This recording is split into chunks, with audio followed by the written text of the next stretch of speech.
3. Вроде бы пошла, да?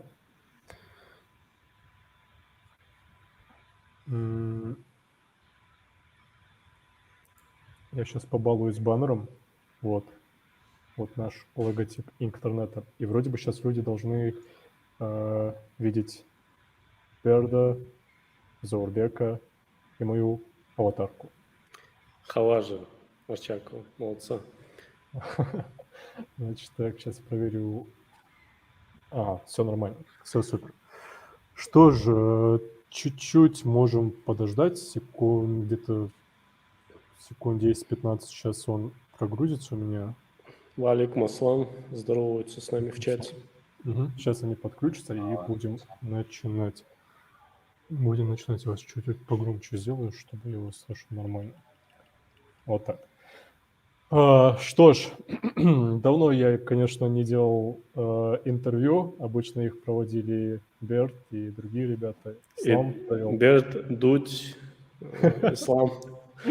Не, ну у нас, можно сказать, Ислам — это почти как ингушский Дудь. Так что последнее интервью у нас было, можно сказать, даже самое лучшее из всех, которых у нас могло бы быть, в принципе. Точнее, было. В общем, тогда будем начинать. Я, наверное, представлю нашего гостя, коротко расскажу о Заурбеке и потом передам слово Заурбеку. Значит, что я могу сказать про Заурбека вкратце? Заурбек у нас, если я правильно понимаю, фуллстек разработчик. Он сейчас на данный момент работает в стартапе, ему 25 лет. Проживает он в Лос-Анджелесе и уже более 2-5 лет на работе. До этого брал пару уроков в университете, студент по электронике. В течение, где ты жил и как ты переехал, наверное, лучше ты расскажешь сам, я тебе эти вопросы буду задавать. Наверное, это в целом все. И более того, хочу сказать, что Заурбек — это не просто программист, это программист, у которого есть еще YouTube-канал. Я ссылку прикрепил в записи интернета, он занимается своим личным YouTube-каналом, там рассказывает о своих стартапах, чем занимается, что изучает, и такие интересные видео. Я скажу, что для относительно молодого канала у него очень качественный контент, и меня это сильно даже очень удивило, что на самом деле очень круто. Наверное, в принципе, все. Я больше не буду сейчас говорить что-то о тебе и передам слово уже Заурбеку. Заурбек, наверное, ты представишься, и дальше перейдем к вопросам. Давай. Давай я объясню тогда, где я родился и как я до Лос-Анджелеса, примерно кратко. Да. Было бы интересно узнать. Да. Я родился в Назрани, 1996 год. Мы жили в Грозном и уехали в 99-й, когда мне 3 года было, была Вторая война. Поехали в Бельгию, там я жил с 3 лет до 21 год, я там учился, закончил бакалавра и потом поступил в Америку, в университет, это UCLA называется, это университет в Калифорнии, в Лос-Анджелесе, чтобы магистратуру там сделать. И там проучился 1,5 года, потом нашел работу и в этой стартапе, и с тех пор я тут. А в Ингушетии ты только детство, да, пробовал? В Ингушетии детство, да. И мало даже, потому что мы в основном в Грозном жили. Не так много было. Ингушетию с детства я ничего не помню, если честно говорить, потому что мне 3 года... Я не думаю, наверное, что Грозно ничего не помню. Я был в Ингушетии последний раз в 2017 год. Но до этого у меня нету памяти. И Грозно памяти, если честно. Какие впечатления были, когда ты приехал из Лос-Анджелеса в Ингушетию? Не, я поехал в Ингушетию до Лос-Анджелеса. Это лето было, месяц до, как я в Лос-Анджелес поехал первый раз в Америку. Я в Ингушетию поехал. Выучил английский язык и поехал в Лос-Анджелес.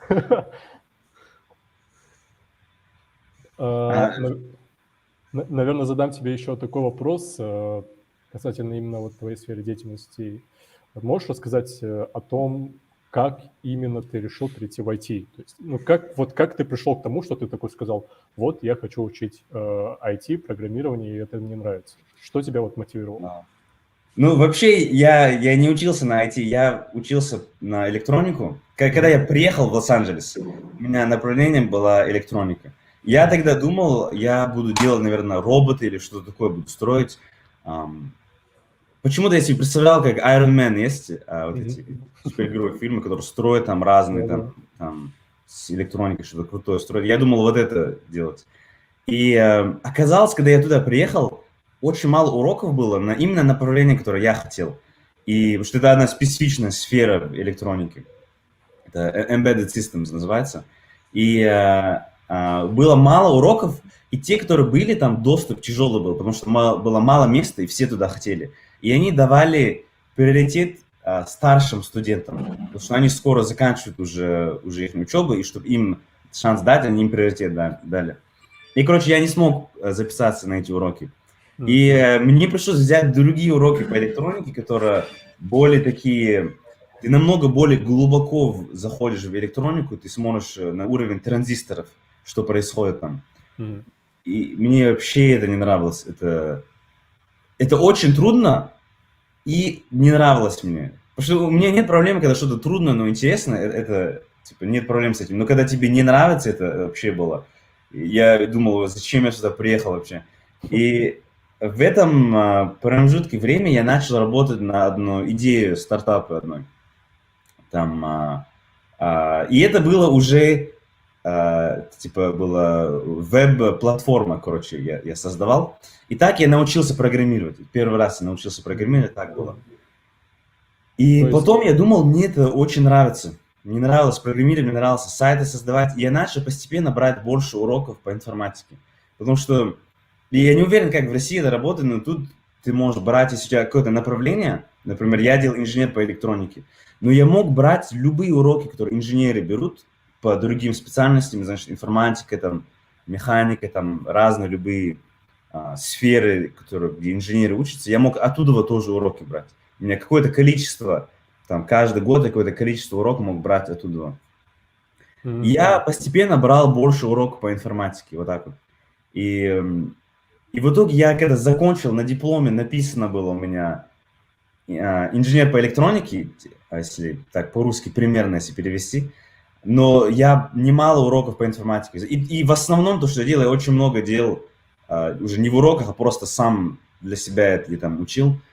И вот. И потом я вот так вот и нашел работу, где уже как программист, когда учебу закончил. Да. Ну, до этого вопроса мы дойдем. Интересно будет узнать, как именно ты вообще эту работу решил найти, потому что я смотрел твое видео, где ты рассказываешь о том, как свою первую работу нашел.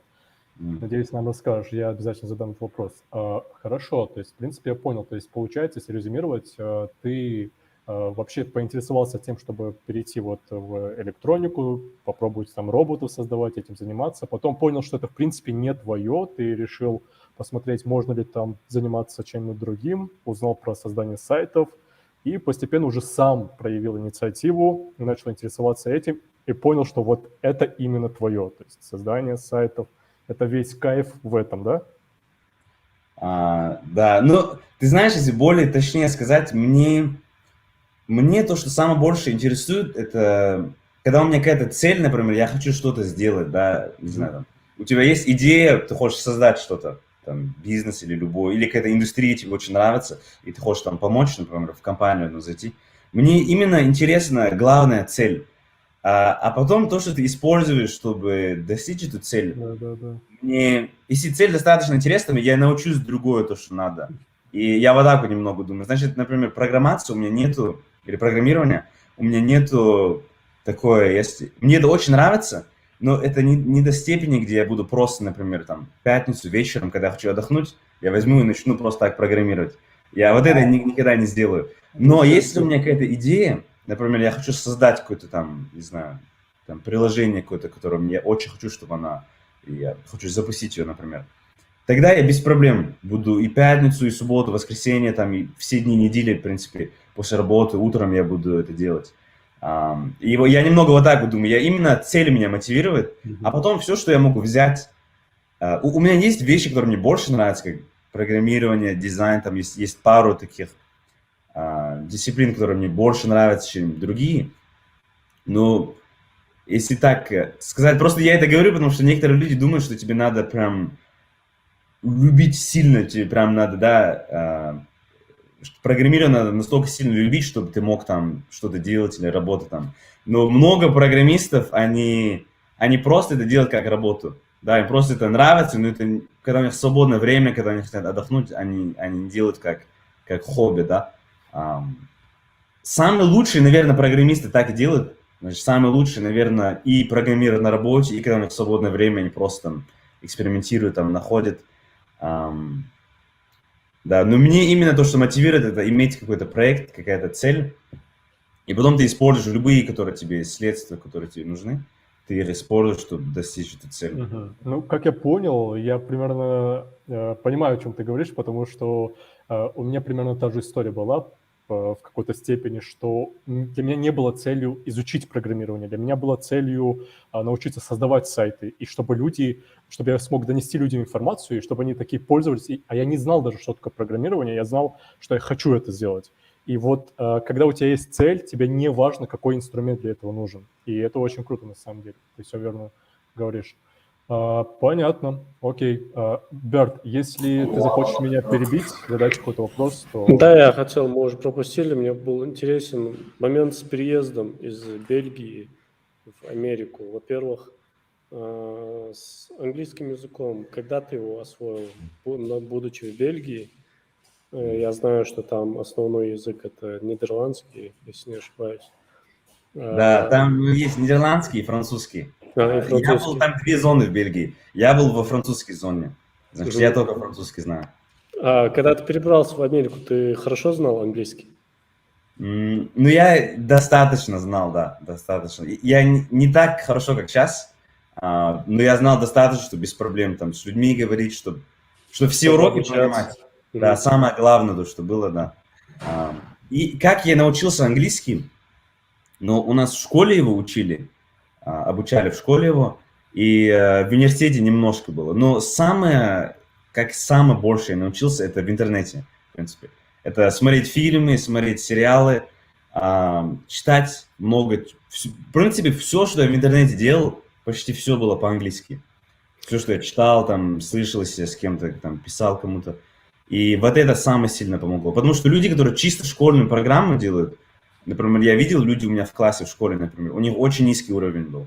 Потому что, не знаю, ну, нас обучали много лет, там, может быть, 8 лет примерно, вот так вот нас обучали в школе. Но все равно у многих был низкий уровень. Но это именно, когда ты делаешь что-то рядом, да, ты когда часто язык слышишь, ты используешь этот язык. Вот это в России тоже обучают очень много, чуть ли не с 1 класса, и все равно статистика показывает, что большинство детей на выходе не знают английского, даже на элементарном уровне. А другой вопрос, откуда ты знаешь русский язык? Ведь ты всю свою сознательную жизнь живешь в Бельгии, в Америке. Где ты научился говорить на русском? Да, ну русский я дома научился. Ингушский, кстати, я не знаю, но очень мало, почти можно сказать, я не знаю. Я учу сейчас, есть такая программа и школа. Я не знаю, если вы знаете. Есть. Я там сейчас учу.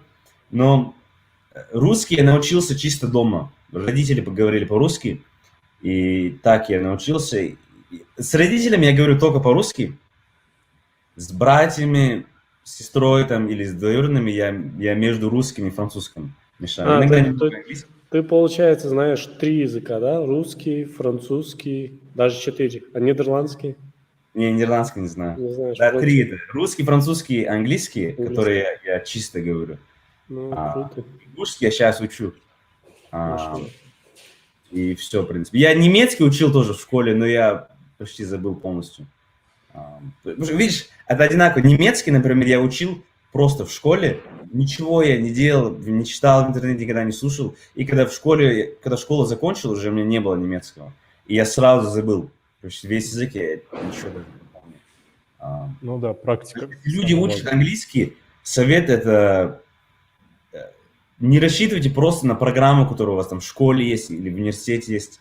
Надо делать что-то рядом, надо как можно больше, если вы можете там слушать что-то там, переписываться, читать, то это лучше будет. И тоже надо делать что-то, которое натуральное, да, например, если ты сейчас начнешь какие-то немецкие, там, например, я немецкий возьму, например, там, я бы никогда не смотрел бы какие-то просто немецкие сериалы просто так, да, потому что неинтересны мне были. Я именно смотрел то, что мне интересно, или если я читал что-то, или на YouTube видео там смотрел какого-то блогера, который мне нравится, который я бы по-любому бы смотрел бы, и просто так оказывается, что он по-английски делает, и тогда я по-английски смотрел. Вот. Надо, чтобы это что-то было, которое ты натурально хочешь делать. Что тебе приносит пользу от просмотра. И заодно язык там, да. И так ты язык заодно тоже учишь. У меня есть вопрос. То есть я понял, что, в принципе, контент ты планируешь делать только на английском, что, в принципе, можно увидеть по твоему YouTube-каналу. Вопрос следующий, Заурбек. Смотри, что именно тебя мотивировало вот просто взять и сделать YouTube-канал? То есть была ли у тебя какая-то цель, что вот ты сидел и такой, я стану вторым PewDiePie и захвачу весь мир своим YouTube-каналом? Или типа просто ты хотел поделиться какой-то информацией? Или расскажи. От него хлеб у Хаважа. Да, кстати, я видел, Хаваж, я видел твой канал, я тоже подписался. Но вот этот канал я начал в течение карантина. Когда у меня больше время свободного было, я тогда его начал. Но я его планировал заранее, давно до этого я планировал. Несколько месяцев до этого я уже планировал. И цель есть, да. Потому что особенно сейчас я редко что-то делаю, где именно много времени уделяю этому, когда нету никакой цели с этим. Потому что мне это сейчас трудно что-то делать, если у меня нет цели.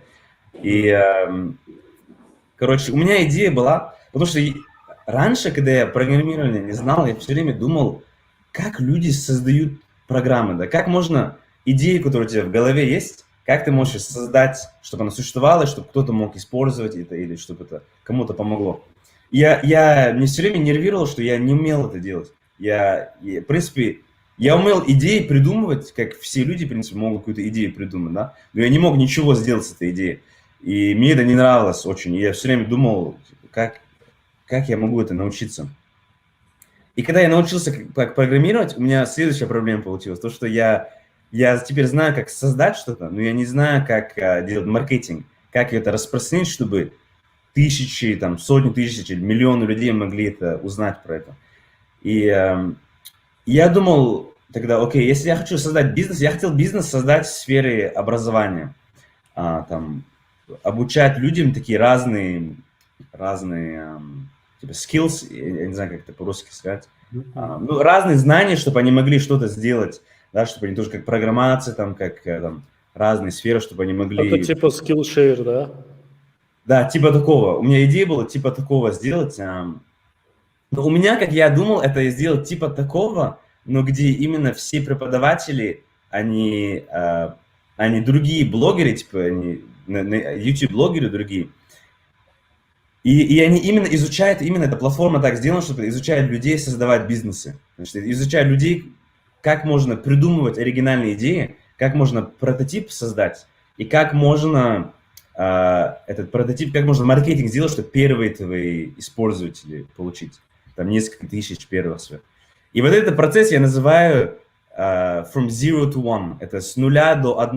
Я вот так это называю там на канале. Типа ты с 0 начинаешь, и ты идешь до уровня 1, который много людей, это именно вот этот уровень, где они полностью, типа, они заблокированы, они знают, как начать, как первые шаги сделать, как придумать идею. У Маска была такая книга From Zero to One. Да, Питер Тил у него был. Но он это по-другому, у него концепт вот этот. Но это да, это в принципе, это оттуда я и взял, если честно говорить.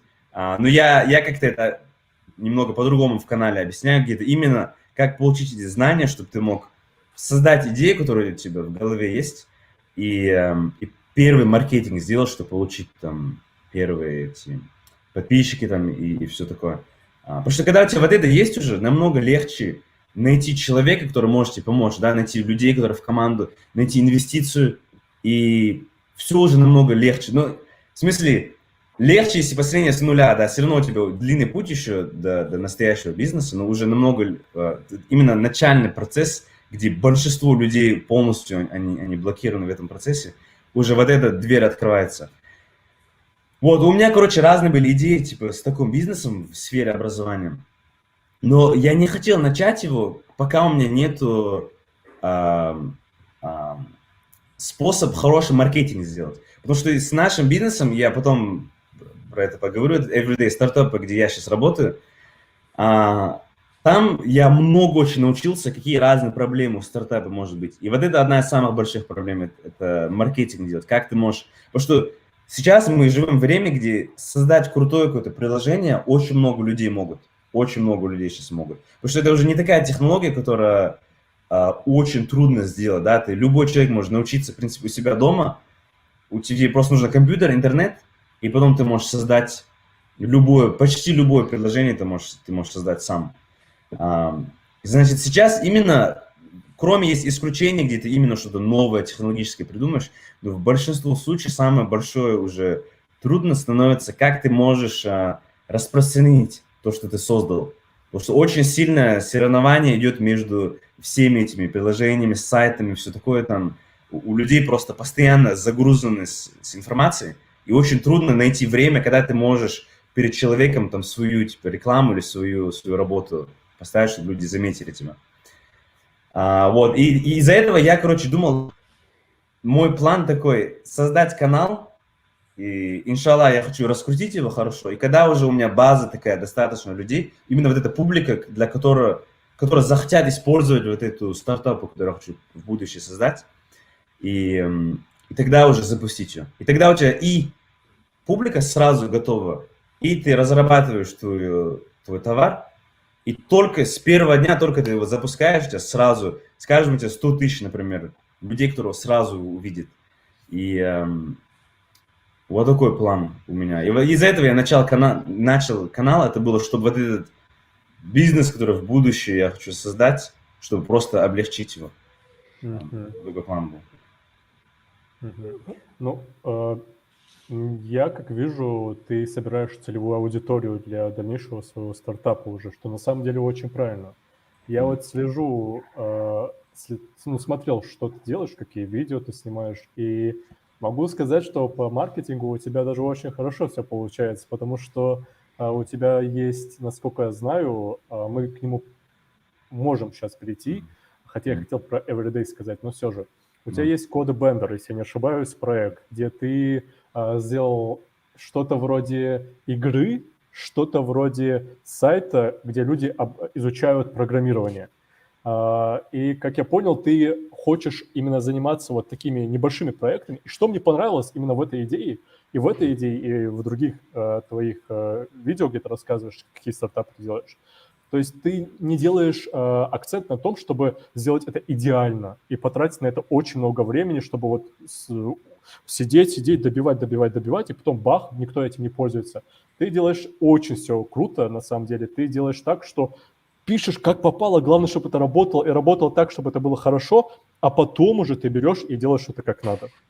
На самом деле это очень круто, потому что обычно так и, наверное, должен строиться любой MVP, любой проект. И вот тут у меня вопрос возникает касательно именно Everyday. Можешь рассказать, что это за стартап, и ты его сам разрабатывал, или ты его с кем-то разрабатывал, и как вообще попал? О чем это? Да. Да, Everyday — это стартап ну, это тоже в сфере образования. Я когда учебу заканчивал и искал работу, я именно в этой сфере хотел работать. Самое больше мне образование именно интересно было. И мне это давно было интересно, потому что я думаю, это в России, я думаю, это по всему миру одинаково, что просто как система это создана вообще, ну, очень плохо, очень как будто даже глупо создана, как преподаем в школах, в университетах, даже онлайн преподавание очень плохое, как-то сделано, неинтересно сделано. Я все время думал, я хотел бы в этой сфере работать и что-то изменить там, потому что если ты образование меняешь, ты почти весь мир можешь изменить, да, это самая базовая такая индустрия. И И, короче, я смотрел там разные, я искал работы, и там есть разные сайты, где ты можешь искать работу. Я вижу новая какая-то стартапа, который только начался, и они объясняют немного, что они пытаются сделать. И у них уже там один сайт был, там там у них была команда, но они только сейчас начинали. И они искали именно команду, которая будет создавать эту компанию. Но там было... работа не была для человека, который только учебу закончил. Там была работа человека уже с опытом. Там 4 года опыта было написано. Но я знал, что стартапы, они все время все меняют. На стартапе нету правила, то, что они что-то тебе говорят, и все. У них там по правилам все должно 100%, там, как написано, так должно быть. Там они могут все поменять в зависимости, какие кандидаты они видят, и в зависимости просто там от ситуации. И я им написал, я думаю, я все равно пошлю и посмотрю, что будет. А я это никогда не делал. Обычно я чисто, вот такие работы я никогда туда не послал, потому что я думал, в других компаниях я знал, что это так не сработает. Тут я почему-то подумал, что может быть шанс есть. Я им отсылаю, они мне отвечают, они пару вопросов мне задают, типа, почему я пишу им, я отвечаю. Потом мы делаем телефонный звонок такой краткий там с одним человеком в этой компании. И он говорит, ты знаешь, давай я тебе с нашим инженером подключу. Мы с этим инженером поговорили. И там тоже было примерно 30 минут длился этот вот технический звонок, где он пытался понять, какие у меня знания по информатике. Мы в итоге час говорили, потому что мы хорошо как-то подружили, мы начали там о разных темах говорить. Вместо 30 минут мы поговорили час. И потом после этого они мне дали тест уже такой технический тест, 4 часа длится, где мне нужно было создать полное приложение за 4 часа. И вот я вот это сделал, хорошо, им понравилось, они меня в офис пригласили, сделали интервью, и так меня в итоге взяли в эту компанию. Я пришел как первый инженер, который они наняли. У них базовая такая команда была, я был 5-й человек, который пришел. Но у них еще не было, у них чистого сайта, который они хотели сделать, у них не было. Они почти с нуля начинали. Но у них была инвестиция хорошая. У них там несколько миллионов инвестиция была. И они вот так набрали, в итоге... Сколько набрали? Где-то 7 человек, да. В итоге мы 7 человек набрали, чтобы начать. И вместе создали вот этот сайт. И я тоже, да, я забыл, я не объяснил вообще, что такое, какой сайт мы создаем. Как это началось, мы создавали сайт тоже, как говорил, сфера образования, и это, чтобы помочь школьникам поступить в университет. Что в Америке есть SAT такой экзамен, это, по-моему, это как ЕГЭ, может быть, похоже, где все школьники, когда они школу заканчивают, они должны сделать этот экзамен, в зависимости, какие баллы у них, они это решают, в какие вузы они могут поступить потом. Значит, это очень важный экзамен, они там очень стрессуют. И это очень дорого стоит, чтобы подготовиться, потому что много людей то, что делают, они платят, но родители платят, чтобы там, типа, как преподаватель пришел к ним домой. И в России очень дорого стоит купить этот экзамен. Тут пытались купить. Были там богатые там, миллионеры, знаменитости, пытались купить, и там такой скандал был, а там в тюрьму посадили их там. Короче, скандал большой был. Это как раз, когда я был в Лос-Анджелесе, там это весь скандал был, что люди покупали его. Некоторые там, которые богатые, типа, люди. Какая разница, да? Где-то, наоборот, говорят, отдавай, и мы тебя устроим. А где-то, наоборот, говорят, не плати, или иначе пойдешь в тюрьму. Да. И вот, короче, мы решили создать вот эту такую платформу, которая тоже, это немножко как вот этот CodeBender, да, где это так сделано, платформа где-то интересно, где-то весело, учить немножко как игра это сделано, но ты готовишься на вот этот экзамен. И мы вот это, короче, примерно 1,5 года мы вот это делали, мы пытались разрабатывать вот эту стартапу. Но у нас именно инвестиции, вот этот 1 300 000, вот это видео, которое я сделал, я объяснял первый год нашего бизнеса, да, как у нас. Конец первого года мы набрали, мы новую инвестицию получили, 1 300 000 получили от инвесторов. И вот так бизнес поднимался, но в это время COVID тоже случился. COVID изменил много чего, потому что этот экзамен его отменили по всей Америке, его отменили в течение какое-то время. Сейчас он вернулся, но он уже не вернулся такой, как он был, потому что много чего уже в Америке, например, уже не так, как это было. Потому что даже я, например, я с дома работаю. Много компаний, они еще не вернулись в офисы. И этот экзамен полностью не вернулся еще. И у нас, короче, много проблем было с этим. Мы не могли просто продавать его достаточно. У нас слишком мало продажи было. И в итоге дошло до такой стадии, где мы не поняли, что с этим направлением у нас не получится бизнес. Мы просто не выживем, потому что у нас деньги... Каждый месяц ты же теряешь деньги, ты всем зарплаты платишь, там, Ну да. маркетинг, все такое, и все деньги просто уходили, у нас уже не хватало.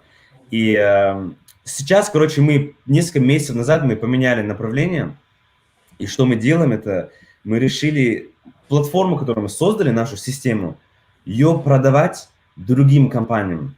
Другие компании, которые тоже в сфере образования, но у кого нету такой крутой платформы, мы им продаем нашу платформу, наш сервис. И мы им говорим, мы возьмем ваш контент, и мы поставим его в нашу типа версию, которая как игра сделана, которая студентам очень нравится, и это ваш бизнес просто лучше сделать. И мы можем там функции специфичные для вас там создать. И мы, короче, в это направление сейчас пошли. И мы несколько контрактов подписали, и мы пытаемся больше и больше там с разными компаниями делать вот такие контракты, где они нашу систему именно используют, чтобы их контент туда ставить. Смотри, давай, Пер, ты. Я так быстро спрошу. Я вот знаю, что Америка – это вообще центр стартапов, центр IT и всего-всего. Там, наверное, миллион таких там каждый день рождаются стартапов, разных идей. Как у вас получилось найти инвестиции или вообще сложно ли в Америке найти инвестиции, инвесторов для твоих идей? Да, смотри, есть две вещи, которые важны. Номер один, если ты можешь что-то создать, у которого без никакой инвестиции ты можешь получить много юзеров, да, людей, которые используют вот это, то, что ты создал сайт твой, тогда это намного легче. Потому что если ты, например, сейчас я запущу сайт, и там, скажем, 100 тысяч людей запишутся туда, тогда инвестор, любой инвестор, неважно, кто он увидит, да и неважно, кто я такой, если они увидят это, они подумают, типа, окей, вот это бизнес, да, сильный потенциал, и потенциал, который никто не может не поверить в это, потому что ты видишь цифры, ты видишь, что поднимается, и даже если ты не понимаешь, что там происходит, ты не понимаешь, почему это вот так вот, будут люди, которые готовы инвестировать. Не все тоже, это не значит, что это будет прям легко, что на тебя прыгать будут люди, но уже намного возможно, много инвесторов уже захотят разговаривать с тобой, может, сами они тебе напишут, или если ты им напишешь, они уже будут готовы разговаривать. Вы сделали так же, да? Нет, мы другая категория была. Другая категория, это если у тебя команда хорошая. Потому что мы это достаточно рано сделали, и мы когда инвестицию получили, мы только полностью закончили свой сайт. Значит, у нас еще не было достаточно времени, потому что мы его почти год строили.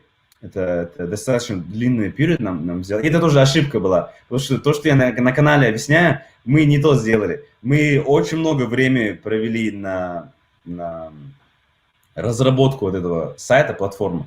И мне это не нравилось тоже. У нас в команде тоже было мы не совсем тоже были на одинаковом понятии с этим. Что если надо лучше быстро или лучше просто достаточно много времени проводить, чтобы хорошо это сделать. И в итоге мы решили год его строить, потому что у нас до этого была инвестиция, когда... вот это стоит объяснить тоже. Вообще, как так получилось, что с первого дня 7 человек могли набрать, и откуда вообще деньги были для вот этого? Бизнес начался... Есть 2 человека, которые наши главные инвесторы, главные наши. Они до этого создали свой бизнес, и они его продали. И когда они продавали в этот бизнес, это там другой тип бизнес был, они, там была компания, они за несколько миллионов ее продали, они говорят, это 8 цифр, значит, это между 10 миллионов и 99 миллионов, какая-то сумма там. Официально не говорят, какая, я не знаю, какая цифра это была. Но, короче, они продали этот бизнес, и они хотели новый начать, но они уже не хотели сами на нем работать, они хотели просто нанять команду, им дать деньги, и чтобы они что-то сделали с этим. И вот так вот, короче, они несколько миллионов там, 3-4 миллиона, что-то такое, они сами вложили. Так набрали команду, значит, уже первые деньги оттуда были.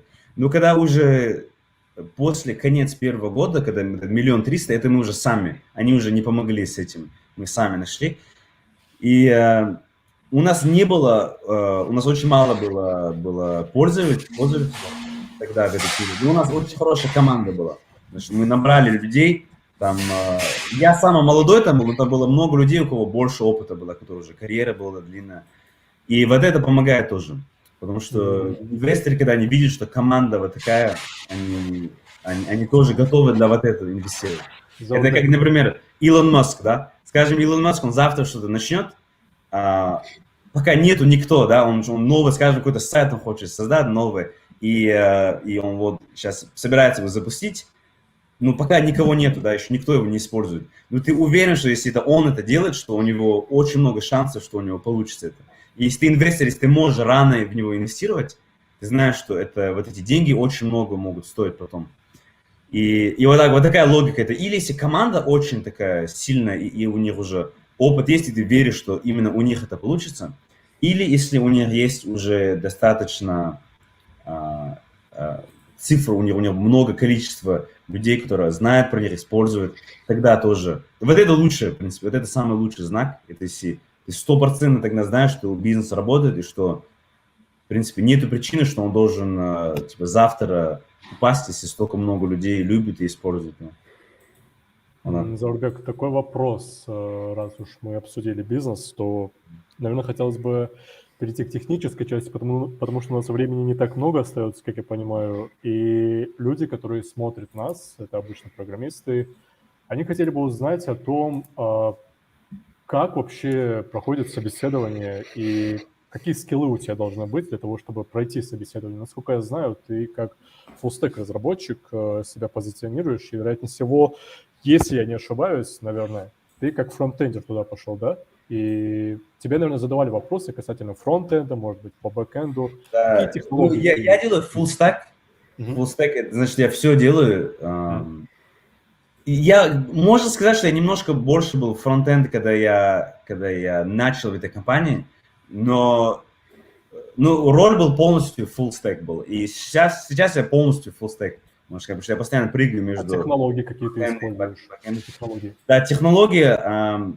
Но самая популярная технология сейчас для веб – это React. Не знаю, если вы слышали, это... Сам JavaScript – это самый популярный язык, можно сказать. Наверное, так можно сказать, да, JavaScript – это самый популярный язык. Но JavaScript просто так никто не использует. Очень мало кто использует сейчас просто так JavaScript. Обычно добавляют туда или React, или Angular, или Vue. Но React самый знаменитый из них. Это типа, не знаю, как по-русски сказать, но это... Самый хайповый, такой скажем. Да, это library, я по-английски скажу, это library для JavaScript. Но если что, некоторые термины тут понимают, там, library, если там какие-нибудь говоришь. Вот, и вот это именно React использует. Это React очень... Значит, если вы хотите работать в любую компанию, где что-то сделать с веб-платформой, и их сейчас очень много, вот это очень знаменито. Есть тоже React Native, это другое, есть React Native. Это именно на телефоне, что ли, на Android или iOS, это React Native. И то, что очень удобно, это то, что если ты знаешь React, я немного React Native тоже делал, просто как-то один раз для себя я просто там проект маленький сделал. Очень быстро научиться, потому что это почти одно и то же. Там разные функции меняются, но это очень близко. Значит, это удобно для тебя, и это удобно для компании, если компания нанимает кого-то, если ты React, или просто если JavaScript знаешь, ты можешь быстро React научиться, и потом ты можешь React Native. Значит, ты сразу, если раньше тебе нужно было 3 инженера, один инженер, который делает веб, один инженер, который делает Android, и один инженер, который делает iOS, сейчас один инженер технически может все сделать. И это очень удобно. Из-за этого пытаются сейчас, например, JavaScript больше и больше его ставят и на телефоне, и на компьютере, и на фронтенд, и бэкенд тоже. Потому что то, что я объяснил сейчас, это фронтенд, да, React, JavaScript, но бэкенд это Node, Node.js, если вы слышали. Это тоже от JavaScript. И если ты знаешь вот это, ты уже очень много чего можешь сделать. И потом тебе надо научиться там, database мы делаем PostgreSQL, это SQL database, и тоже мы для API, значит, API это как фронт-энд, значит, что ты видишь, например, ты сайт открываешь, фронт-энд это то, что ты видишь, бэк-энд это то, что сзади в серверах, там, все, что сзади происходит, там, все функции, которые, когда ты, например, подписываешься на какой-то сайт, когда на кнопку нажимаешь, это отправляет что-то бэк-энд, и бэк-энд уже создает что-то в датабейс, тебе данные закидывают туда. Ну, чтобы коммуникация была между фронтендом и бэкэндом, есть сейчас популярный такой язык, это GraphQL называется.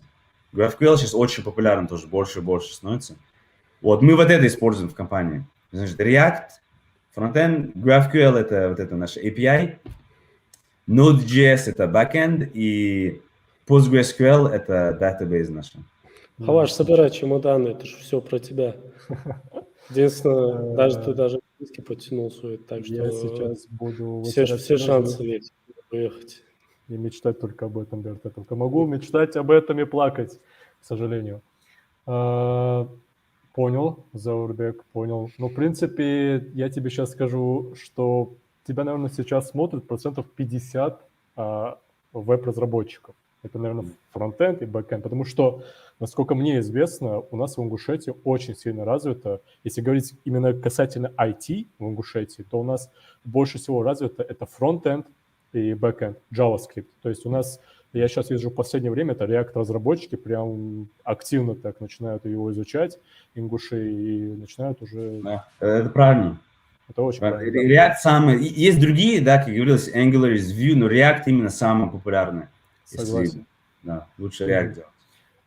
Окей, смотри, это, конечно, все круто, технические вопросы, это, конечно, для кого-то интересно, но больше всего тут в основном сидят у нас ингуши и вообще кавказцы, и любому кавказцу интересно знать про деньги. И тут, соответственно, вопрос.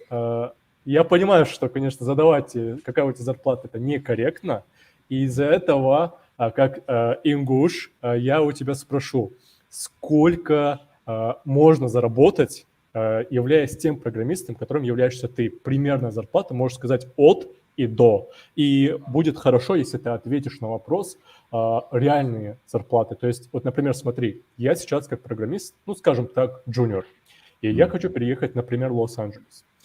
Сколько я могу зарабатывать, учитывая, если я буду знать React.js, если я буду знать немножко backend и какие-то сопутствующие технологии. То есть, если как фронтендер иду. Какая зарплата? Ну и сколько стоит жить в Лос-Анджелесе? Ну да, и это, потом это обсудим тоже, да. Ну, главное, вот этот вопрос.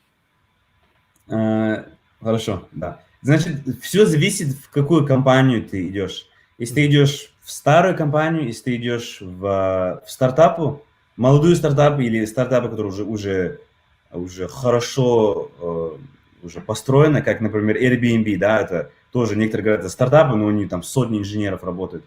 Или ты в большой компании, как Google, например, Facebook, вот такие компании. Зарплата сильно меняется откуда-то. Я бы сказал, в Лос-Анджелесе то, что я знаю, тоже... вы все можете проверить в интернете, потому что я то, что знаю, это именно то, что я читал, когда работу искал, и то, что я так иногда там слышу что-то. Но примерно с 80 тысяч в год для нового инженера, да, новый, типа, junior, с 80 тысяч и может подняться до 140 тысяч. Примерно вот так вот, то, что я слышал. И 140 тысяч где-то это, наверное... 140 тысяч это редко будет для джуниора, то, что я знаю. Вот это, наверное, будет в этих здоровых компаниях, как Google, вот такие компании. И это, ну, не все там так получают. Там зависит. Потому что, например, если ты... Да, это зависит, какие ты... Это от тебя зависит, твоего профиля, там сколько они тебе готовы дать. И тоже зависит... Очень много зависит вообще, чтобы люди знали, это negotiations. Это я не знаю, как по-русски сказать, когда ты... Например, скажем, я сейчас в какую-то компанию хочу пойти туда работать, да? Но я посылаю свой резюме в разных, свой CV в разных компаниях, да? Я делаю интервью в разных компаниях, и они несколько мне предлагают прийти к ним на работу. Это очень сильное оружие у тебя так, против каждой из этих компаний. Потому что ты можешь им сказать, вот, они тебе предлагают там зарплату 100 тысяч, например. ты говоришь, мне вот эта компания предлагает 110 тысяч. Вы можете лучше что-то сделать? И они скажут, окей, мы тогда тебе 120 дадим. И потом ты вот так, ты говоришь, другой Ну, компании, торгуешься, да? 120, То есть ты, получается, торгуешься и решаешь, да, куда вот идти. торгуешь, да. И вот это очень, очень делается сильно, и это очень хорошее оружие, если ты можешь это сделать, да. И вот это ты можешь тоже, из-за этого бывает, что на разный уровень инженеры, у них разные сильно зарплаты, вот это тоже возможно, да. Потому что это очень важно именно торговать, пока ты контракт не подписал. Потому что когда ты уже подписал контракт, у тебя зарплата не будет уже прыгать так высоко. Ты можешь получать бонусы, ты можешь подниматься в своей карьере, но уже труднее так прыгать высоко сильно. А именно перед тем, как подписать, там возможно, что у тебя прыгнуло. Но было бы странно торговаться... Можно сказать, может быть, примерно в Лос-Анджелесе, там, такое большинство компаний, примерно 100 тысяч, может, 110 тысяч, вот так вот. Это примерно тоже, как у меня. А можно ли столько зарабатывать удаленно? Что это значит? Ремоут. Ремоут, да. Если в другой стране? Да. Работаю в Лос-Анджелесе. Да. Наверняка нет, потому что они, если в другой стране... Видишь, почему тут зарплаты вот такие высокие? Это потому что цена жизни высокая очень. Если ты живешь в месте, где цена жизни ниже, то компания не обязана тебе платить столько. Они тебе будут платить с мерами, ну, сколько там стоит жить, они вот столько тебе будут платить примерно, да, они будут менять зарплату. Значит, если, например, наша компания, мы наймем инженера там с Европы, или... У нас как раз есть сейчас инженеры с Европы, с кем мы работаем, мы им намного меньше платим, чем инженеры, которые тут, в Америке. И... Да, это просто такой... Потому что я думал, может мне уехать, например, когда тут COVID был, там, в принципе, я с дома работаю, думал, что мне тут деньги тратить в Лос-Анджелесе? И я целый день дома сижу, не выхожу никуда. Я думал, может вернуться мне в Бельгию, там, или в любом месте, в принципе, поехать, где уже там не так дорого жить. Но, да, но зарплата, короче, изменится за это. Заурбек, такой вопрос. Хотел узнать, если ты сказал про зарплату, что на 80 тысяч в год, это где-то, наверное, 6-600. Да, примерно это минимум, но ты можешь... Да, пусть будет минимум, да, пусть будет минимум. Ну, давай 7, давай сделаем 7. 7 тысяч. Вот сколько, вот учитывая, что у меня зарплата $7 тысяч в месяц, сколько у меня в кармане остается после всех расходов, учитываем налоги, учитываем жилье, питание, поездки, там, веселье, не веселье, разные вот эти моменты.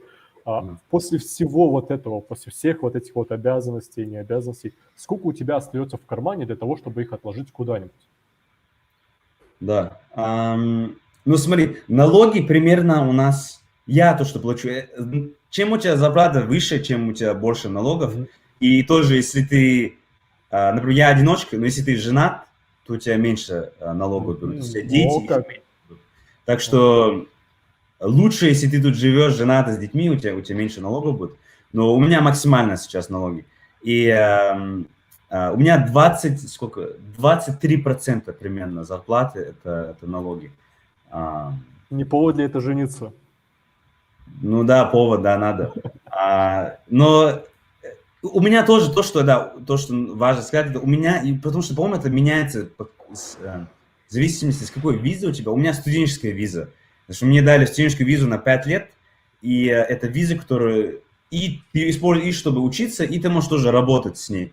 Специально нужно справку получить, ты можешь тоже с ней работать. С этой визой я меньше налогов плачу.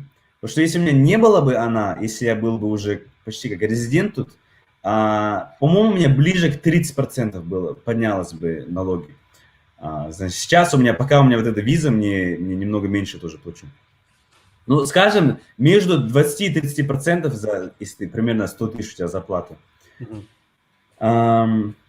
Потом, значит, вот это налоги, да, жилье, да, в зависимости, что ты хочешь, ты студию. Я жил в студии, жил в квартире. Сейчас я живу в доме, там, с разными людьми, где ты, там, все мы делим, в принципе, цену. Это примерно, если ты хочешь сильно экономить, ты примерно, может быть, где-то $800, вот так вот. И это может... Или, наверное, можно идти и ниже, там, можешь комнату делить, там, или что-то такое делать. И студию, когда я жил в студии, я платил 1500 в месяц. $1500 в месяц. Значит, вот такая... $700, можно сказать, до там 1500. Для простого такое. Я не говорю там что-то крутое для тебя там, для себя там очень крутое жилье. Это такое достаточно. Ну, студия у меня была достаточно хорошая, можно сказать, там очень просторная была, достаточно хорошая студия была. Но 1500 в месяц тебе просто на жилье уходит. Потом в итоге я оттуда ушел, потому что я... Ну, сейчас это немного по-другому из-за COVID, я с дома работаю. Но когда я работал на работе, я целый день был там до вечера, с утра до вечера, и потом, когда вечером доходил, я в спортзал обычно шел, я только спал там, и я не хотел так много платить просто так. Но жилье примерно вот так, да, чтобы люди знали, какие цены. На еду я трачу примерно $400 в месяц, вот так примерно, $400-500 в месяц. То, что очень много, я не знаю, как так получается, что я так, потому что я не так много кушаю, я... В ресторанах так не хожу, в принципе, но, не знаю, еда просто дорогая. И я тоже не так много готовлю, я часто покупаю вещи, которые уже готовы, вот это тоже, обычно за это дороже тоже. Если готовите, можете унизить эту сумму. Вот это, потом еще что? Потом, да, у тебя остается сумма, если ты хочешь, там, не знаю, там, скажем, ты хочешь домой деньги отправить, да, ты хочешь семье отправить, что такое, ну, какая-то сумма туда идет. Ну, в основном, да, это, в принципе, в основном мои, там, главное то, что трачу, это жилье, еда и вот это, и налоги. У тебя... Копить не получается, да? Да. Не получается копить, ты несколько тысяч можешь... Ну, это нормально, в принципе. Да. То есть у тебя, смотри, самый главный вопрос. У тебя, получается, нету чувства того, что тебе некомфортно, или ты чувствуешь какой-то недостаток из-за того, что у тебя маленькая зарплата, ну, не то, что маленькая, а недостаточная для того, чтобы комфортно жить. То есть, в принципе, хотелось бы, конечно, больше в любом случае, но в целом, я думаю, тебе... У меня, да, если честно, я мог бы жить намного более комфортно, чем я живу, но я хорошо коплю деньги. У меня зарплата немножко выше, чем средняя зарплата, но видишь, то, что иногда люди не понимают, и то, что я сам не понимал, это даже если 120 тысяч, 130, 140 тысяч, это не так много денег. Потому что я думал раньше, если у меня будет там 100 с чем-то тысяч зарплата, это вообще, это столько много денег. Но когда ты понимаешь, что все деньги, которые уходят на жилье, на налоги, все такое, скажем, ты достаточно можешь сумму накапливать, да, там 30, 40, 50 тысяч даже в год ты можешь накапливать деньги. Это неплохо. Но если ты хочешь, скажем, ты хочешь остаться жить в Америке, чтобы купить дом в Лос-Анджелесе, это тебе минимум $1 миллион обойдется. $1 миллион с чем-то обойдется. С такой зарплатой это длинный путь, чтобы тебе достичь. То есть, если ты не хочешь кредит, ты не хочешь налоги, там что такое, не налоги, как это, процентные брать, это... Ну, я уже забыл сам это слово, кредит, да. Ты хочешь вот это брать, например, не хочешь брать, хочешь сам заработать и купить дом, это очень трудно тебе будет. Ага, и тоже не такая жизнь, чтобы комфортно, потому что ты смотришь, программисты как живут обычно, это не самый, это не такой образ жизни, где ты прям там, ты можешь деньги просто, ты можешь так тратить, например, скажем себе, если я могу легко несколько тысяч в месяц, я просто коплю, но я мог бы их тратить, я мог бы несколько тысяч в месяц тратить, конечно же, уровень жизни там намного лучше, жилье, там ты можешь кататься везде, но ты тогда не будешь копить достаточно денег. И мне просто, как я живу, мой стиль, мне просто не нужно больше, чем то, что я трачу. Но если действительно люди хотят деньги заработать, действительно много денег, да, где ты полностью, где ты уже независимый от денег, то, что главная цель, да, всех людей, это ты хочешь достичь уровня, где уже деньги для тебя не проблема. Тогда тебе нужно создать что-то. Это мое мнение, тебе нужно создать бизнес. И уже бизнес, который крутится, и тогда ты уже если бизнес работает, тогда мы говорим суммы, которые уже в миллионах. Если ты работаешь как инженер, но у тебя все время будет, все-таки деньги, ты будешь зависимый от денег, потому что ты уже зарплату свою получать, и ты, как ты понимаешь, в своей карьере ты будешь больше и больше, да, ты начинаешь там 100 с чем-то тысяч, потом 200 тысяч, 300, это может до 500 тысяч зайти, там, если ты в Гугле работаешь, например, ты там tech lead или что-то такое, это может и там после там 10-20 лет работы, это может эти суммы дойти. Это очень хорошая сумма тоже. Но это не такой уровень, как самые богатые люди, у кого миллионы, которые могут сам любой дом купить, которые могут резко остановить работать полностью, могут несколько лет не работать и спокойно, и не волноваться о деньгах. Да, вот этот уровень, это, я не знаю, если, я думаю, для инженера будет трудно этот уровень достичь, пока ты где-то работаешь. Ну, если ты не хочешь, да, если это не у всех получается тоже достичь там миллиона, да, инженер в Америке хороший путь, чтобы достаточно комфортно жить.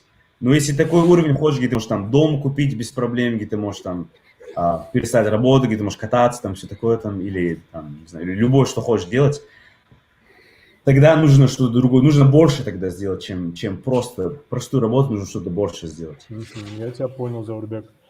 В принципе, я думаю, люди будут, наверное, уже думать о том, что им делать дальше. В целом понятно, по заработной плате, это, наверное, если резюмировать, получается, человек, который будет проживать в Лос-Анджелесе, программист, зарплата его будет от, наверное, где-то там 6, ну, пусть будет $7 000, да, то есть 80 тысяч в год, например, и выше, то есть, там, 100 тысяч, 110, 120 и так далее. То есть, я думаю, вполне это реальные цифры, учитывая свой опыт и уровень знаний. Понятно, хорошо. Да, и это достаточно комфортная жизнь, да. Я просто говорю, чтобы люди себе не слишком представляли, что например, ты приедешь, и ты все свои мечты сможешь сбыть с этой зарплаты, да, потому что даже самые высокие зарплаты, это все-таки не уровень такой, где ты все можешь тратить, типа, как хочешь, там самые крутые машины, там, Феррари, там, что такое покупать. Ты не такой уровень, но достаточно комфортно, где ты, скажем, ты хочешь семью завести, например, ты с женой не надо будет работать, ты можешь сам работать, детям будет все, что нужно, и вот до этого достаточно. Понял. Большой за ответ. У нас осталось мало времени. Может, есть у тебя, Берт, вопрос? Ну, единственное, разве что про Ингушетию можно спросить. Да. Есть ли у тебя вообще в будущем, на ближайшей перспективе или долгосрочной перспективе приехать сюда временно или постоянно, или чем-то заняться здесь? Что ты думаешь про это? Да, хороший вопрос очень. Если честно, пока у меня нету планов. И если честно, у меня тоже нету планов в Америке остаться пока.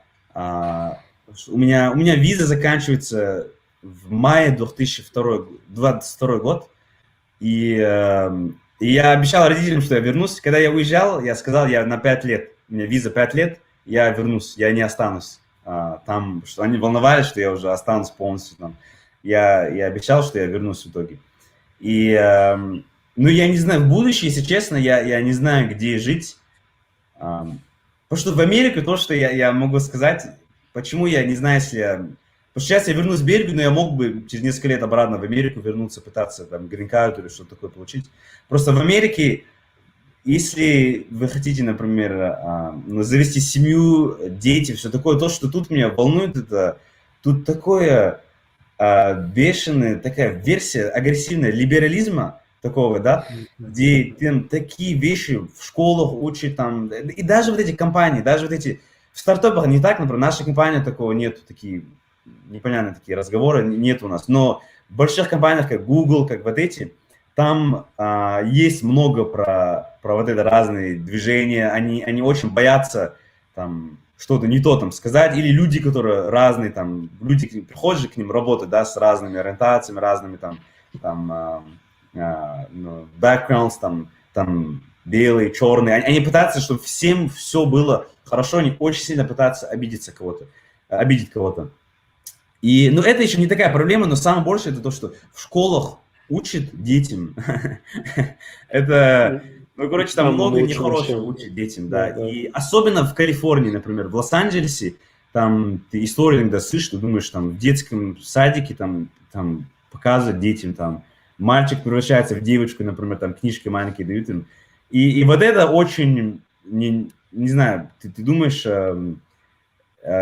детей, если тут, не знаю, вырасти, я думаю, трудно очень воспитать хороших детей тут. Мне кажется, очень трудно. И мне кажется, это просто будет труднее и труднее. Это не везде так в Америке, да, есть очень более консервативные места в Америке, где вообще не так.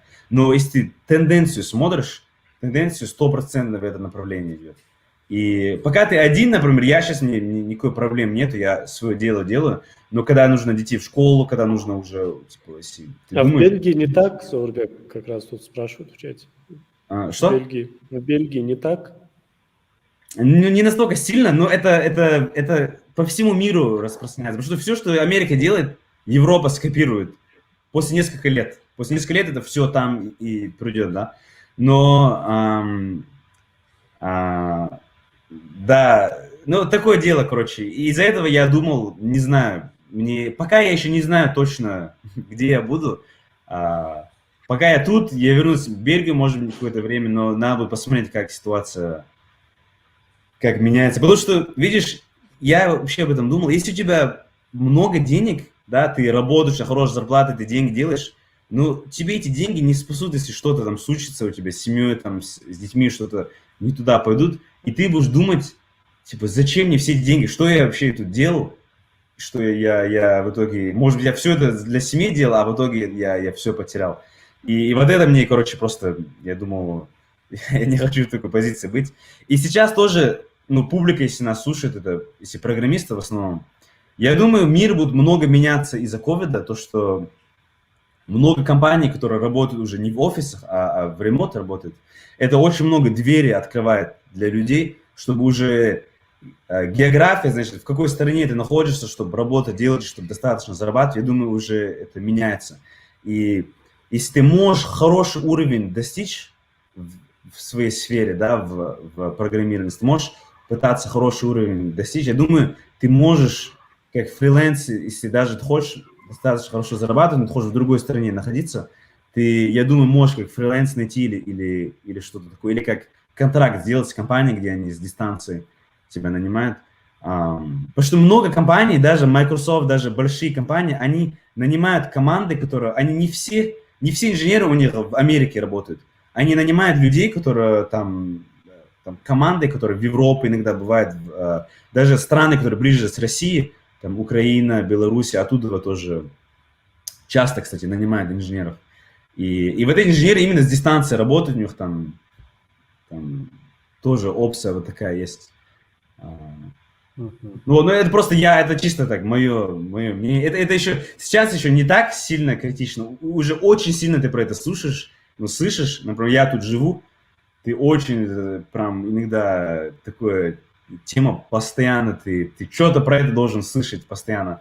Но это чисто Лос-Анджелес, это центр. Это можно сказать, что Калифорния, это центр, это все. Другие места в Америке это меньше, но это просто распространяется сильно, и ты думаешь, будущее, ты просто думаешь, если ты хочешь сам прийти, может быть, нормально, но если ты хочешь с семьей, нужно это, ну, просто нужно знать это, в какую школу отдавать, там, как все, там, с детьми нужно просто это понимать.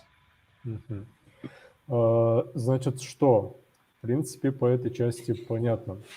Я тогда предлагаю поступить следующим образом. Вроде бы у вас, я насколько знаю, по крайней мере, у тебя, Заурбек, и Берт сказал, время у вас ограничено, так что я, наверное, предлагаю поступить следующим образом. К тому, когда мы будем завершать нашу встречу, давайте мы ответим на парочку вопросов из чата, потому что люди спрашивают, интересуются, у тебя тоже спрашивают вопросы. Постараемся ответить коротко на их вопросы, и в конце обсудим конкурс, потому что конкурс интересный предложил Заурбек, так что, думаю, люди будут в нем участвовать. Итак, давайте посмотрим, какие вопросы. Сейчас, что тут есть интересного. Вот тут задают вопрос. А Заурбек разработчик в какой сфере? Я могу сразу сказать, что Зарбек нам уже ответил, он сказал, что full-stack разработчик. Занимался фронтендом, потом начал учить бэкэнд, и сейчас работает как full-stack разработчик. Далее. Что тут? Тут задает вопрос Илес. Курс Киев говорит, почему не Дубай? Да, хороший вопрос. Я, если честно, не думал о Дубае еще. Я не был никогда там, но в принципе, да. Может быть опция Дубай. Если честно, я еще не знаю, я еще как-то не думал о других странах. Ну, пока еще рассматриваешь. Да. Тут задает вопрос Лорс Сокалов. Говорит, а QA там нужны, интересно, или они там не котируются? QA-тестировщики? Да. Если честно, у меня нет опыта. Я знаю, что много людей, у них вот этот путь, я знаю, что он возможен. Значит, путь, где ты приходишь сюда, ты сначала работаешь в QA, и ты потом параллельно ты учишься программированию, ты, может, уроки берешь где-то, и ты именно в этой компании, где ты как QA работаешь, ты тестировщик, типа, ты потом, не знаю, как это чисто происходит, ты, может, с менеджером разговариваешь, и они тебя потом берут как инженер уже. В этот путь я слышал, много людей это сделали, но я не знаю, у меня нет опыта с этим, так что я не могу 100% сказать. Но я знаю, что это возможно, я знаю, что это люди делают, но я не знаю, насколько трудно это, потому что, может, если очень много людей пытаются это сделать, я не знаю, насколько легко, как тестировщик, работу найти, это я не знаю. Но путь возможно, да. Ну, по крайней мере, у нас был прошлый гость, Рустам Гойгов. Как раз, да, я это слышал, кстати. Да. Очень интересная история. И если вы хотите узнать про QA, как вообще человек, став QA, пришел на разработку и потом в этой сфере развивался, советую вам посмотреть, наверное, это тоже подкаст, и, может быть, какую-то полезную информацию тут и получите. Хорошо, далее. Какие еще направления популярны? В принципе, в той части, где ты сейчас проживаешь, или вообще, в принципе, по твоему мнению? Популярный... IT. Ну, сейчас, смотри, что очень популярно, это все, что... как это по-русски? Artificial Intelligence, Machine Learning, вот это, я не знаю, как это... Да. Ну, вот это очень популярно. Вот это, кстати... Я говорил зарплаты для full stack developers, да, ну, или junior, там, front-end, back-end, примерно вот это зарплата, как я говорил. Но выше уровень, это вот это, artificial intelligence, machine learning, они самые высокие зарплаты. Это то, что я знаю, по крайней мере, они самые высокие зарплаты получают. Но обычно для вот этого, это они набирают людей, у кого больше опыта. Значит, ты сделал магистратуру, где именно то, что ты учил в этой магистратуре, это именно фокус был ты именно вот это глубоко изучал, эту тему. Или ты докторскую сделал. Значит, докторская это после Америки, когда ты... В Америке система такая, что люди после 4 года бакалавра, они идут на работу. Значит, это не магистратура, которая... Тебе не обязательно делать магистратуру. Магистратура, ты сможешь глубже пойти. И обычно после магистратуры, если ты, например, скажем, ты вот это machine learning будешь учить, тогда ты можешь найти работу уже, и тогда у тебя выше зарплата будет. Потому что ты длиннее путь ты учился, и тогда ты можешь уже там работать. Или если ты докторскую, это после магистратуры, это примерно еще 4 года, или 2-3-4 года, вот так может быть. Это в зависимости от темы докторской, тогда тоже они набирают, и там у тебя тоже выше зарплаты будет.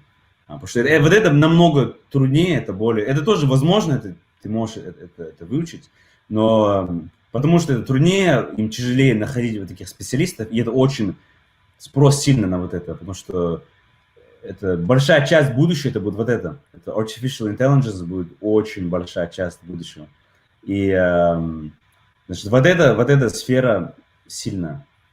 Ну, в принципе, в России она тоже, скажем так, тоже сильно развита. Тут очень востребованные люди, которые знают, как разрабатывать там искусственный интеллект, заниматься машин-лернингом.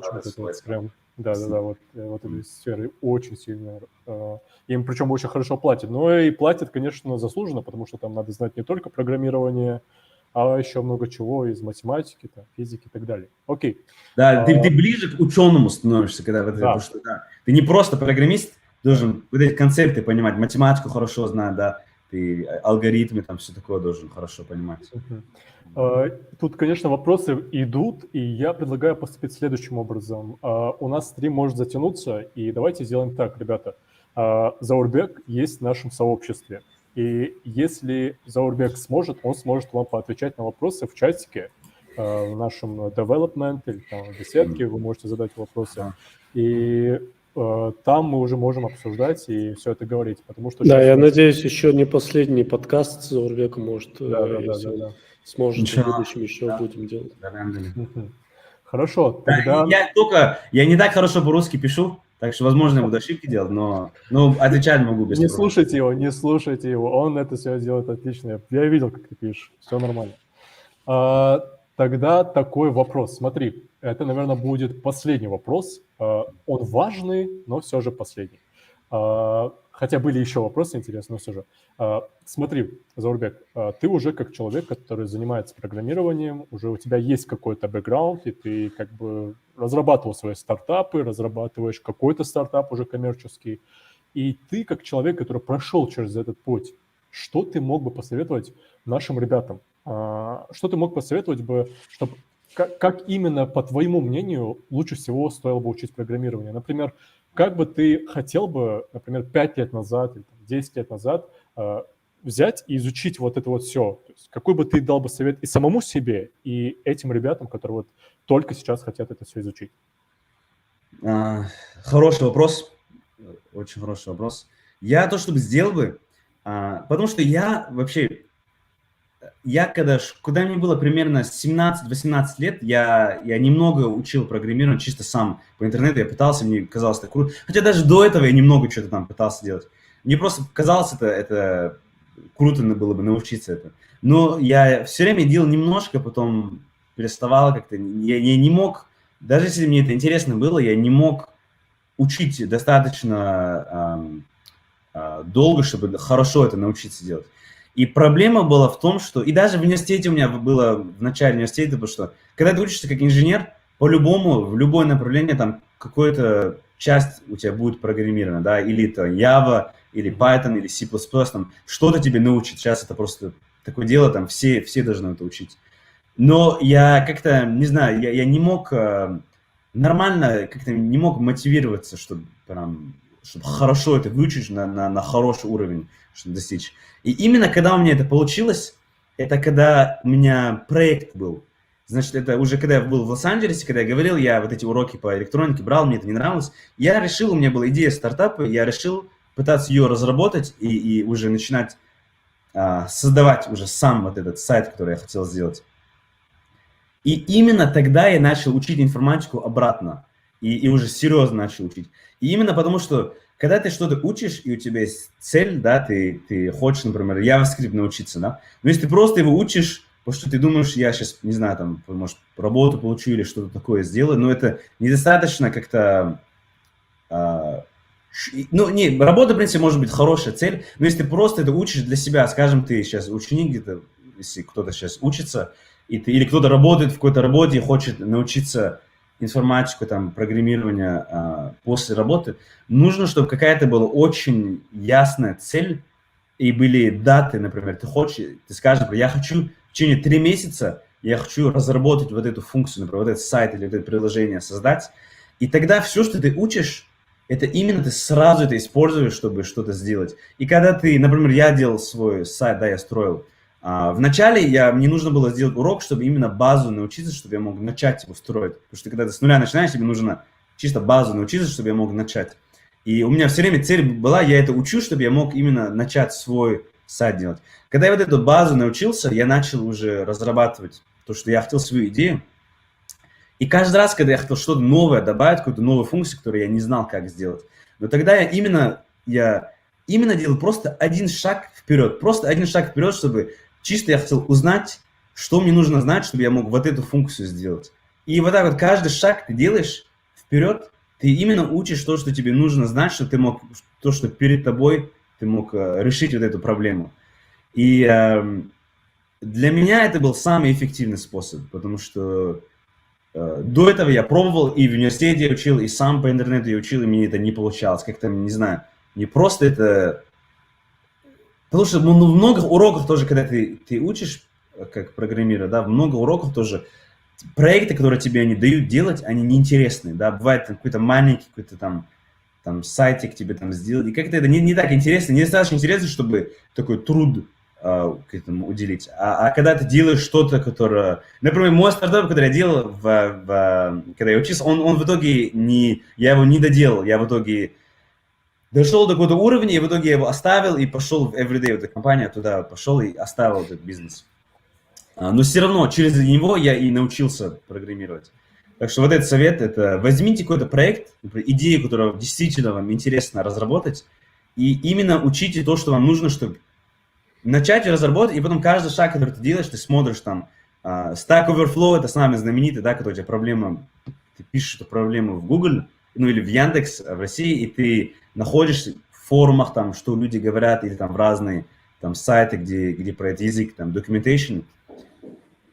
И вот так, ты каждый шаг, это самый эффективный способ, потому что у тебя меньше шансов, что ты просто, тебе надоест, и ты просто будешь сдаваться и оставишь это. Очень хороший совет, на самом деле. Так и бывает. Ты ставишь какие-то задачи, и потом, чтобы выполнить эту задачу, тебе нужно кое-что выучить. Ты учишь это, потом, когда у тебя получается выполнить эту задачу, ты получаешь очень большое удовольствие.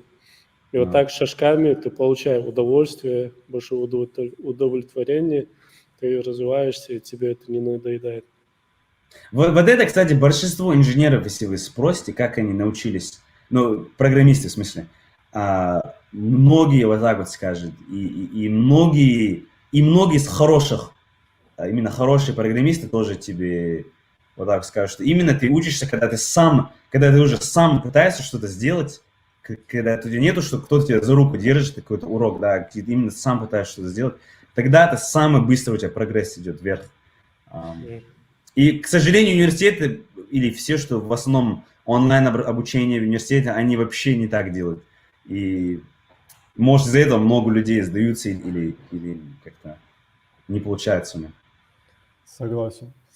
Тут и с Бердом, и с Заурбеком я полностью согласен. То есть самое главное, если резюмировать, это не просто учить, потому что надо учить, а учить потому, что у тебя есть цель создать что-то, или у тебя есть цель сделать что-то такое, чтобы ты хотел, ну, решить какую-то проблему, там, например, решить проблему там какого-нибудь родственника, связанную с его магазином продуктовым, там, создать какой-нибудь интернет-магазин. Решить проблему, связанную с тем, что у твоей сестры там есть стоматология, например, и сделать для нее приложение, которое будет записывать пациентов. Сделать сайт для себя, чтобы чисто просто ты сам, ну, сделал какой-нибудь блог, я не знаю, или просто сделать сайт для своего города, ну, например. То есть, вероятнее всего, нужно найти какую-то мотивацию, а как ее найти, это, наверное, зависит, опять же, от вас, то есть вы должны подумать, что бы лично вам было бы интересно. Это может быть футбол, это может быть Dota, CSGO, аниме, это может быть арабский язык, это может быть родной язык, что угодно. Просто посмотрите, что лично вам интересно, и исходя из этого уже пробуйте создавать этот проект. И как сказал Заурбек очень верно сказал, потому что вот именно как Заурбек учил, я считаю, это самый лучший способ. Не сидеть, зубрить информацию до тех пор, пока ты не станешь там сеньор-помидор программистом, а начать делать Ctrl-C, Ctrl-V, как я могу себя назвать, Stack Overflow developer. И тут я могу сказать... Ты знаешь, почти все developers, почти все программисты, ты 50% своего времени ты, наверное, программируешь, и 50% времени ты в Google ищешь ответы, программируешь. И все. Иногда даже больше, чем 50%. И это все дела, и вне зависимости, какой у тебя уровень, если ты начинаешь уровень, или даже люди, которые очень хорошо знают, потому что постоянно ты в новых ситуациях, да, когда ты что-то разрабатываешь, постоянно что-то есть новое. Это редко бывает, что ты одно и то же постоянно. Если ты одно и то же делаешь, есть проблема какая-то. Обычно ты пытаешься что-то новую, какую-то функцию добавить, и ты это никогда не делал, и тебе же надо как-то узнать, как это делать. Конечно. И ты смотришь, кто-то, может, другой это сделал, он тебе объясняет, и ты берешь, и теперь ты знаешь, как это сделать. Круто.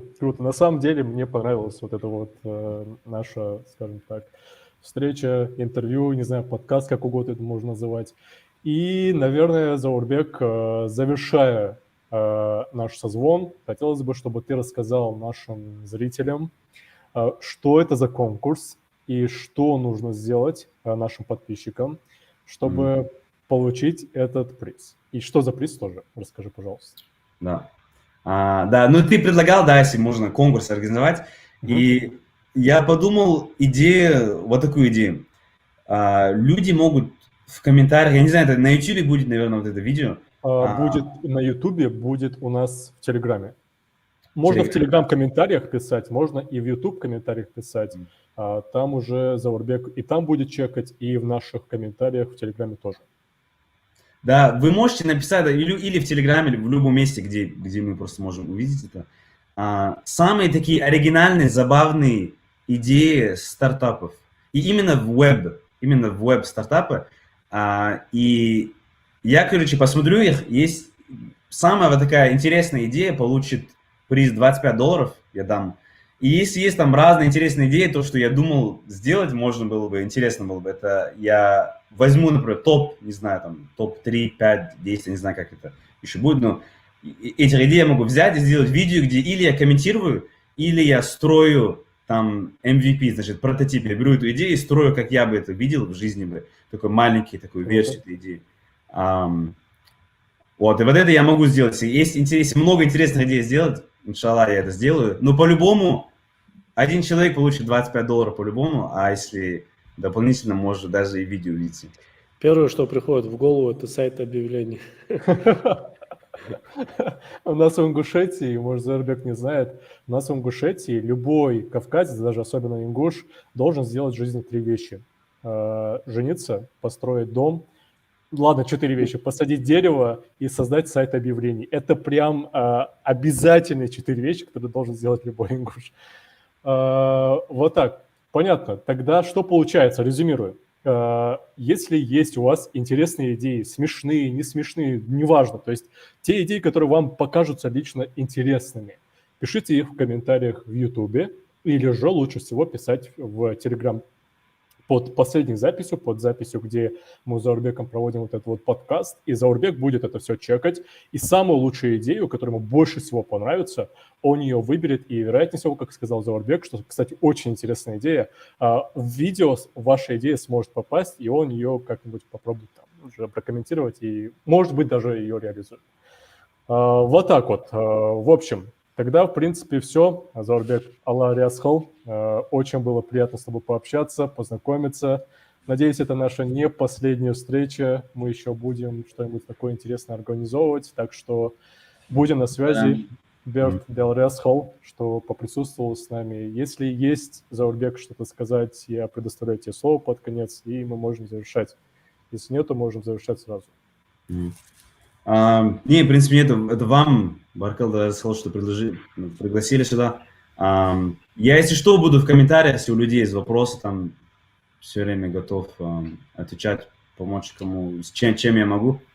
Тебя там также зовут, да, Заурбек? Заурбек, да. Да, все, понял. Все, хорошо. Дәрәс Халкигенах. Всем ассаламу алейкум. Алейкум. Все, давайте, ассаламу алейкум.